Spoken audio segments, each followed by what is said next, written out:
Só que aí, Facundo, será que tinha opções melhores no mercado por 75 milhões? O próprio aqui, o Sousa, por 80 milhões. Quem poderia ter contratado? Renato, o custo-benefício até aqui é muito Mas ruim. ele quase... Fala pessoal, tudo jóia? Hoje vamos ver o que os comentaristas do Jogo Aberto falaram sobre as contratações do Palmeiras. Será que valeu a pena ou não? Afinal, o Verdão gastou uma grana muito alta e não teve retorno em títulos. Fiquem agora com o vídeo e antes, se você é novo por aqui, já sabe, deixa o like e se inscreve no canal. Em 2025, Edu Dracena, quase 700 milhões de reais no total investidos em jogadores. 12 reforços é o número completo, cheio. Teve Facundo Torres, custou 74 milhões de reais aos cofres do Palmeiras. O Paulinho, que não jogou, mas que é esperado para a próxima temporada, custou 115 milhões. Emiliano Martínez, 45 milhões de reais. O Bruno Fux, sem custos, foi um empréstimo. Caio Paulista foi, Bruno Fux veio. Mikael, 27 milhões de reais. Vitor Roque, 156 milhões de reais. Chegou até a seleção brasileira, hein? Lucas Evangelista, 24 milhões de reais, vindo do Bragantino. Ramon Sousa, que estava no futebol inglês, custou 80 milhões de reais. O lateral Kelvin, 31 milhões de reais. O goleiro Carlos Miguel, que não conseguiu jogar na Inglaterra, custou 36 milhões de reais. O Jefité veio pela bagatela de 38 milhões de reais. E aí o sempre bem conceituado Andréas Pereira, 63 milhões de reais. É que de verdade, assim, é muito fácil a gente falar agora e ser engenheiro de obra pronta, né? Porque aí se pegar, até em relação a mim, tá? Se pegar vídeo falando no meio do ano sobre contratação, a gente até discutiu forte com o Ulisses aqui, que criticou algumas, enfim. Só que olhando agora, o fim do ano, você para pra ver o valor em alguns jogadores, o Palmeiras gastou 700 milhões. Por quê? Porque arrecada e pode gastar. O Palmeiras tem o luxo de poder gastar esse valor. Vende bem base, tem uma gestão boa da Leila, enfim. Só que aí, Facundo, será que tinha opções melhores no mercado por 75 milhões? O próprio aqui, o Sousa, por 80 milhões. Quem poderia ter contratado? Mikael, 30 milhões. Será que vai?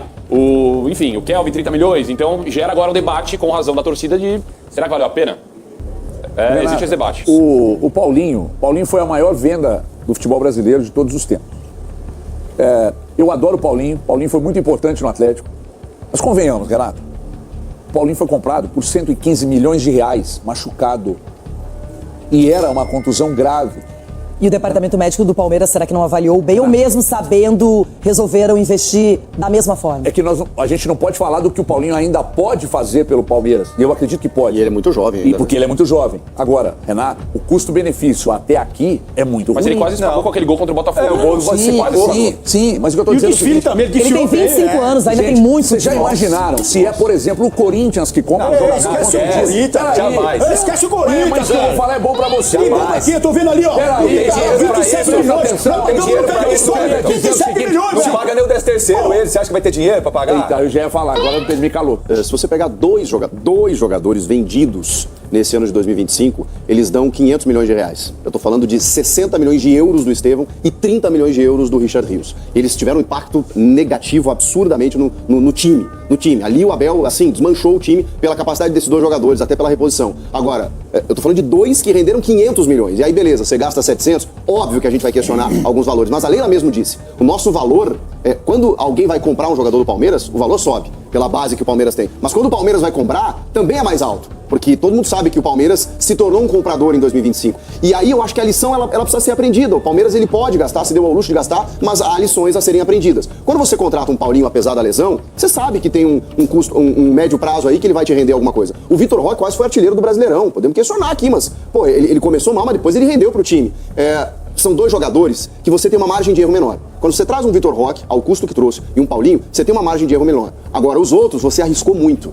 E são jogadores desconhecidos, né? Facundo Torres, o Sousa. Aqui o que muita gente vai agora questionar é que, de repente, você pegaria 3, 4 jogadores, o valor juntos, e traria um fora de série. Que foi o que fez o Flamengo. Um cara diferenciado, né? Porque aqui, eu também concordo com vocês, quando eu olho essas contratações, tem algumas... O próprio Carlos Miguel, um goleiro que saiu muito bem avaliado, ficou muito pouco tempo no futebol brasileiro, pouco tempo titular também no Corinthians, mas tirou o Cássio, por exemplo, de uma titularidade de quantos anos e anos, não é?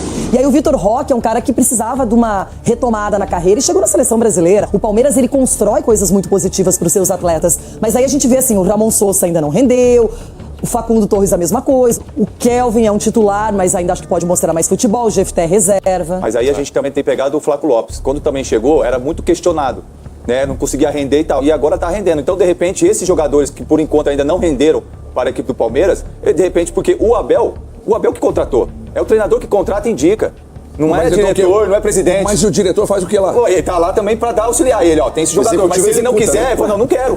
Se ele não Quem dá quiser, a palavra eu não quero. final é o Abel Ferreira. Claro, com certeza, porque é ele que vai escalar, Mas, ele que vai Edu, saber. esse tempo aí que o Flaco levou pra maturar é o que hoje o Flamengo não se permite. É, né? aí- Ele aí- traz um jogador mais pronto, que é a reclamação do Abel. Que eu acho que é isso que o Palmeiras precisa aprender. Então, é isso que a gente tá discutindo. De repente, qual é a filosofia de trabalho? É a aposta ou já o cara Chega de realidade? aposta, né? Então, Chega de Só que aposta. quando o Palmeiras passou pelo melhor momento na temporada e que a gente exalta o ataque, a dupla do Flaco e também do Vitor Roque, o Evangelista que veio pra substituir o Richard Rios estava jogando muito, aí se machuca. Então também tem algumas coisas. Às vezes as pessoas falam, mas é um jogador só no time titular. Tem times que se desmontam sem um atleta, nem vou falar quais. Renata, tem uma colocação que eu queria fazer. Quando você contrata jogadores desse valor, os contratos são longos.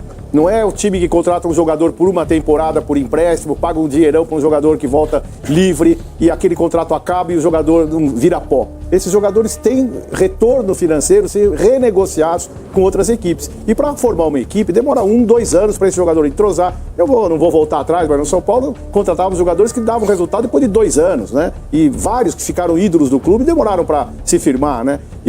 Você tendo essa oportunidade, um treinador que conhece o jogador, que escolheu o jogador, que nesse momento o jogador não atravessa um bom momento, mas ele vai trabalhar para o jogador atingir o potencial esperado, com contratos longos você consegue fazer isso. E se não der certo, você recoloca no mercado com um prejuízo pequeno. Não é aquele que veio por um ano, pagou um dinheirão, foi embora, virou pó. Mas o Flamengo faz isso e é campeão. O Flamengo não faz só isso. O Flamengo contratou alguns jogadores com contratos longos. Sim. Agora, eventualmente, o mais velho, com um histórico extraordinário e em forma, dá para fazer isso. Então, eu acho que essas apostas poderão retornar com dinheiro. Eu não acho que é fracasso, eu acho que é escolha. Escolha tem que ter prazo para trabalhar. E isso o Abel tem. Então, não há o que criticar. Porque você contrata 10 jogadores, 12 jogadores, é claro que 10%, 20% não vão dar certo. Mas você tira um pelo outro e o lucro virá, apesar de um ou outro não dar certo. O Alan, se vender o Alan já salva um terço desse valor aí. O Vitor Roque e o Andreas Pereira, a gente já sabe, eles deram muito certo, titulares absolutos do time. Mas eu vou fazer a pergunta ao contrário pra vocês. Sgarbi, quem não deu certo? Quem realmente já poderia ser descartado dentre esses? Caramba, é difícil, hein? É que, assim, o Sousa ele tem gols importantes também no ano do Palmeiras. Sim, Se for observar, ele fez gols importantes. Eu acho que vai crescer. Acho que esse jogador vai eu crescer. acho um bom jogador. O Facundo é um cara que no começo eu gostava. Depois eu passei a achar, com todo respeito ao jogador, claro, pelo amor de Deus, mas o jogador meio apático em campo, sabe? Um cara que pouco aparece. Então, entre todos esses jogadores, por conta do custo-benefício, na minha opinião, o Facundo foi o que menos rendeu. Everton, e você? Aqui alguém foi decepção pra você? Renato, tem um amigo nosso em comum, grande palmeirense, que o ano inteiro mandava mensagem no WhatsApp assim: eu não suporto esse Facundo. Eu sei quem é. Você sabe quem é que eu claro, tô falando, sei. né, Renato? Sei, óbvio. Eu não suporto o Facundo Torres, que erro do Palmeiras e tal. Mas eu vou reafirmar aqui, que disse há pouco, o Paulinho, por causa do custo-benefício.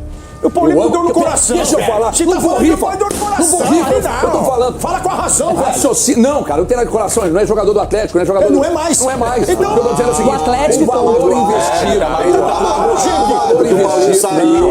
Tá chorando. Aqui, se eu tivesse vendido o Paulinho, a situação estaria no cadafalso lá. E tá difícil, mas se não vendesse o Paulinho, estaria pior. O Paulinho, que eu amo demais, ele sabe que eu amo ele demais.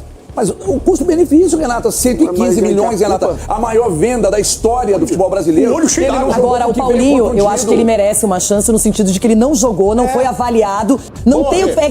Sabe o atleta que entra aos 50 do segundo tempo? Aí você vai dar nota, sem nota. só o Não gol que teve ele tempo de fez, avaliar. o Mundial já pagou Só que ele, irmão. eu avalio o seguinte, Exatamente. como é que ficou o Galo sem o Paulinho, melhor ou pior? Te lascou. Muito pior. Então, Mas não- ano que vem eu vou avaliar o Paulinho. Mas você perguntou qual foi a decepção, eu relacionei o custo... E no Mundial que ele decidiu, lembra daquela prorrogação? Foi isso, ela não colocou ressalva. Contra o Botafogo. Ela não colocou ressalva. Mas aquele jogo contra o Botafogo, ele faz o gol, valeu 80 Mas não milhões. adiantou nada. Tá no coração dele, mas tá no apagou coração. ele. Tá no coração, Mas você acha, tira do coração, você acha que o velho. Palmeiras só pagou 115 milhões? O cara ganha 4 milhões por mês. E aí? Tem mais gasto Quem ganha também. 4? Não, tô falando, quanto ganha o Paulinho? Não ganha 4. Não, calma, O Memphis ganha 4. Quem ganha 4 mil é eu. Ganha não. Tá no contrato. Ô, gente, mas assim, ó, eu ainda sou a moda antiga nesse sentido. Pra mim, o treinador, ele deveria sempre ganhar mais que qualquer atleta e deveria ser mais respeitado, que é o que aconteceu na seleção brasileira. Era uma bagunça, treinador nenhum ficava. Chegou o Ancelotti, ganha muito mais, 5 milhões. é respeitado, é a estrela da seleção brasileira, é isso. Depende, Só que nem né? sempre é O possível. Guardiola nunca ganhou mais do que o Messi, por exemplo, né? Não, Mas mas eu aí... trabalhei. Mas será que alguém ganha mais que o Guardiola no Ciro? Hoje, eu não sei, o Haaland. quem Eu sabe? trabalhei com um treinador assim. O que era? Fábio Capello, no Real Madrid. O Real Madrid tinha um teto salarial na época de 6 milhões, não passava isso, ele ganhava 6 milhões e 1. Todos os era o clubes mais que ele alto passou, salário? ele ganhava, porque ele falou que senão ele não conseguia. E o Cicinho? cobrar E o os Cicinho? atletas. Hã? 6 milhões? Ninguém é umas patas. 5.999. Estamos lascados. Ricardinho, tem que pagar o café, Mas né? vou falar um negócio, mas também tem que tirar o chapéu também para uns empresários aí, porque os caras empregam uns... Rapaz... Quantos jogadores do São Paulo eu contratei machucados que depois deram um resultado absoluto pro São Paulo? Nenhum. Ah, não? O Luizão que te deu a Libertadores. Há controvérsias. Há controvérsia. A questão é a seguinte: nós temos o departamento médico. Aí vai lá, o cara tá com o joelho, o ligamento arrebentado. Ricardo E aí- Oliveira. Não, aí eu não fiz parte Não, disso mas o daí. Luizão você eu só fez. Eu sei que quando eu fui contratado do Atlético Mineiro, saí do Atlético Mineiro e vim pro São Paulo, passei por enormes baterias de exame lá. Pode contratar o cara Mas que tá 100%. é Então isso, há uma grande irresponsabilidade da parte médica contratar o cara. Mas foi calculado, Não, todo é mundo verdade. imaginou. Calculado? Claro. Foi não. Que o Paulinho ia ser foi não. recuperado. Não foi não. É que ele teve outro Não foi não. problema. Foi calculado e colocaram ele pra jogar? Não Então é. vamos lá, vamos te arrebentar mais Esse e recuperar depois. assunto eu conheço Aí como não. nenhum de vocês aqui Há conhece. uma grande